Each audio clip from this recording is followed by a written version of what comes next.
Hello there, beautiful ladies and ugly dudes.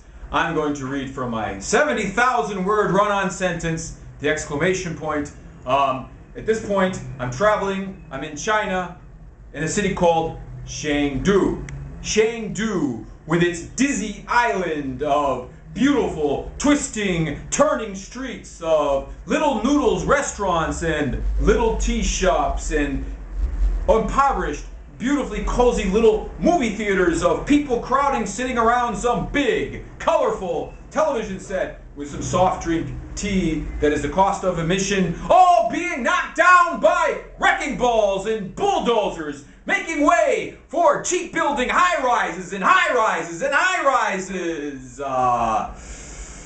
that surround the city island in long, broad avenues, contemporary Chinese style. And I jumped onto a plane, thrusting me upwards into the sky, and then down into a runway, into Larsen, Tibet, walked all over around the rumbling, booming city until I was overcome with mountain sickness, and I felt my insides coming out of my brains. And on a bus in the dark hours of pre-light morning, into the onslaught of landscape, jumping everywhere into Shigatse, with its ruined fortress hulking over a bursting town covered with showers of pouring rain.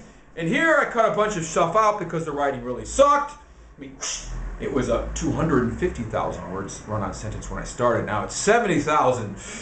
And onto the plane, take off from Nepal onto the high plateaus, down, looking down at the high plateaus of Everest in the Himalaya mountains, down into with the plane into the expanse of green plateau spreading out impatiently below, from the newly uninhabited expanse, from the nearly uninhabited expanse of the Himalayas, into the swelling, teeming abyss of humanity throughout the subcontinent, plains stretching in all scattering directions, and the dense oppressiveness of heat swelling in the air around your body, and the breeze of a taxicab speeding you into the thin, bursting streets of humanity, shops, signs, bicycle rickshaws pouring everywhere, with all the clattering sounds of clashing of different musics playing simultaneously, from above, from below, down the street, music and sounds snarling everywhere.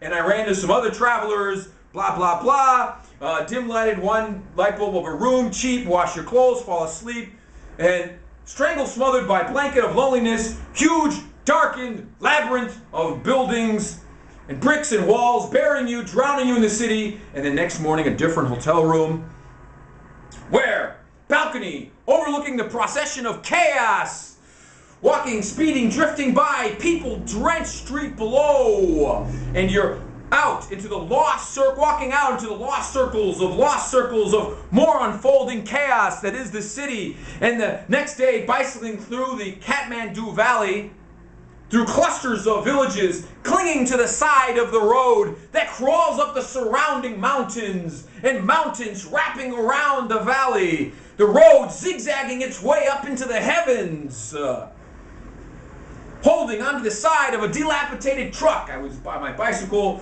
the truck slowly roaring and fighting its way up the incline of a mountain, and the high peak, luscious heavens like a giant, beautiful view, the view of a neighboring valley swelling below in a cascade of farms and villages and trucks and cars down the zigzagging road below.